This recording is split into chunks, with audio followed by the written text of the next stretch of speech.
Well, good morning, America. My name is Willie Lawson, and this is the Morning Report. Today, we're breaking down a fast moving story out of the Middle East. President Trump announces a ceasefire. The world exhales. So, I guess this talk of World War III, not so much.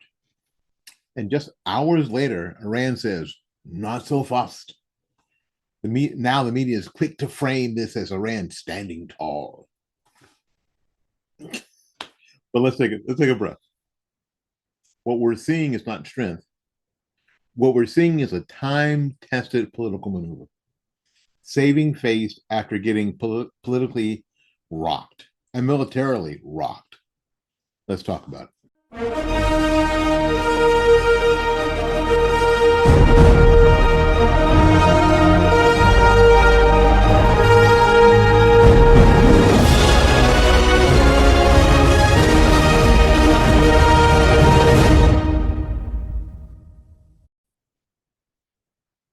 President Trump, returning to his signature peace through strength doctrine, announced a sudden ceasefire following several tense days of escalating conflict. Reports point to cyber operation, strategic air power mobilization, and private back channel negotiations that tilted the pressure scale toward Tehran. What does a Trump ceasefire look like? Well, it's not surrender. It's a pause backed by a flex. It's the art of saying, I could, but I choose not to for now. And in this case, it looked like Iran blinked. No further drone launches, no missiles fired, no real response to U.S. naval posturing in the state of Hormuz. For a moment, it seemed that the Islamic Republic opted to live another day. But just hours after the ceasefire was announced, Iranian media began pushing back hard. No agreement has been reached. We will not accept humiliation. Well, nobody accepts humiliation.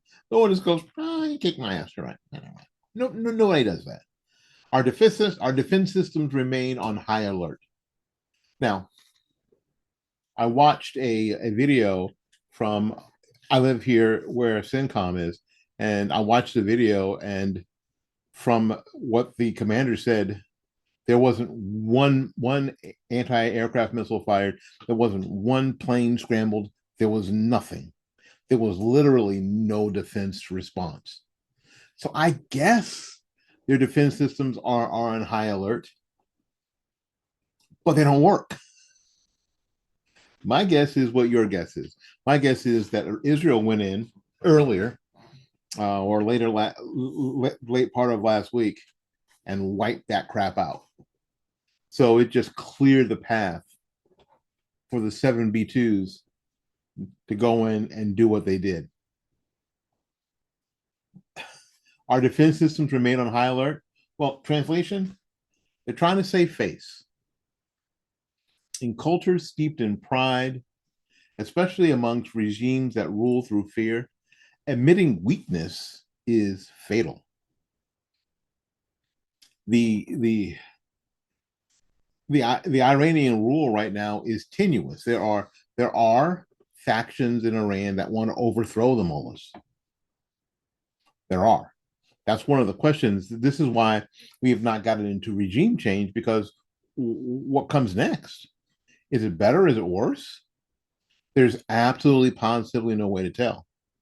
Many years ago, under Jimmy Carter's administration, those that kidnapped our hostages, people thought about, well, they're just students, they're just kids. Well, they managed to hold 400 and some hostages of the United States for more than a year. They're just kids. These people are now adults. These people are now in their 40s and 50s. They haven't changed. So what's next? Who knows? So they know what they can't do is admit weakness. Their clerical leaders know that the people are restless. They know their economy is in shambles, and they know that they're not ready for a full-on war with the United States.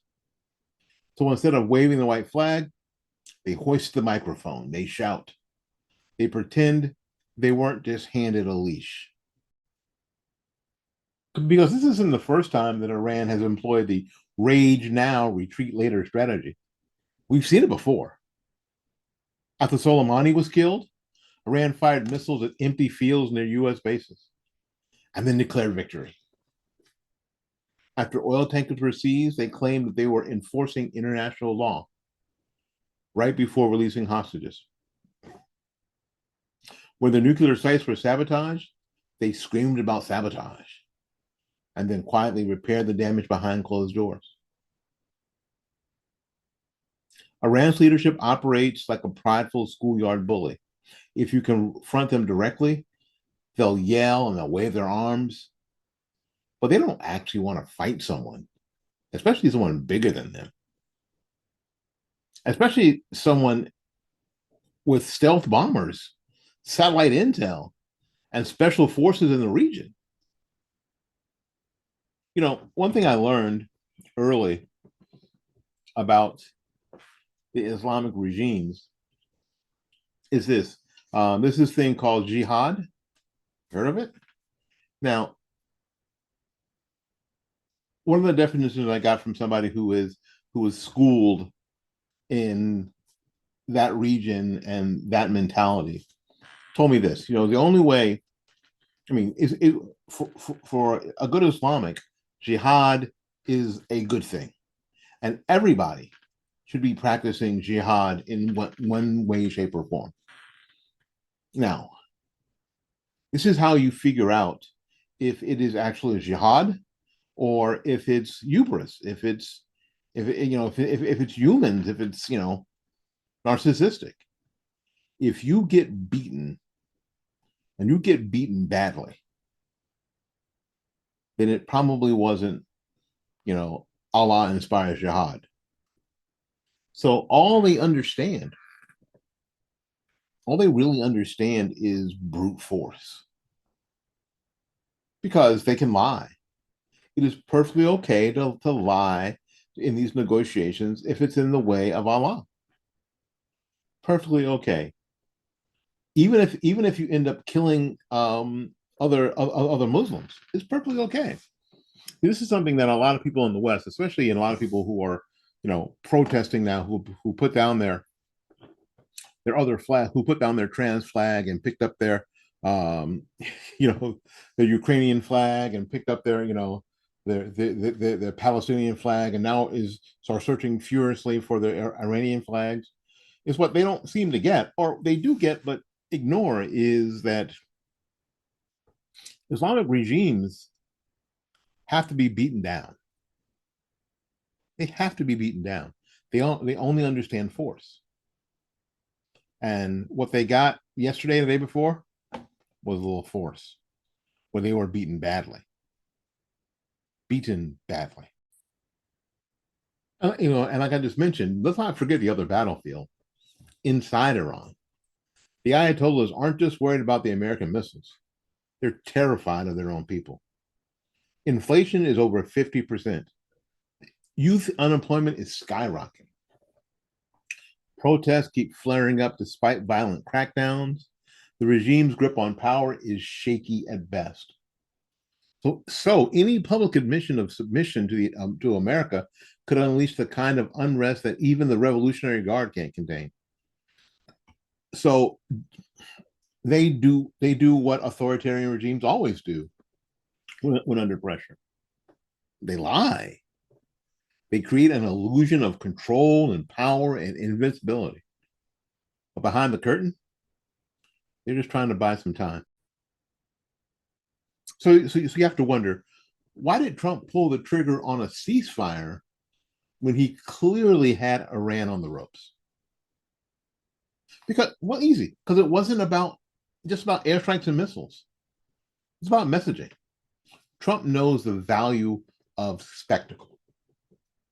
He shows strength, he allows the enemy to stew, and then he graciously announces a pause, not a retreat, but as a gift. Okay? It's a classic Trump move. Make them sweat, and then offer them an off ramp. Claim the moral high ground in the end. It makes Iran look like they need de-escalation. It leaves the U.S. positioned as a reasonable actor, even when we're holding a bigger stick.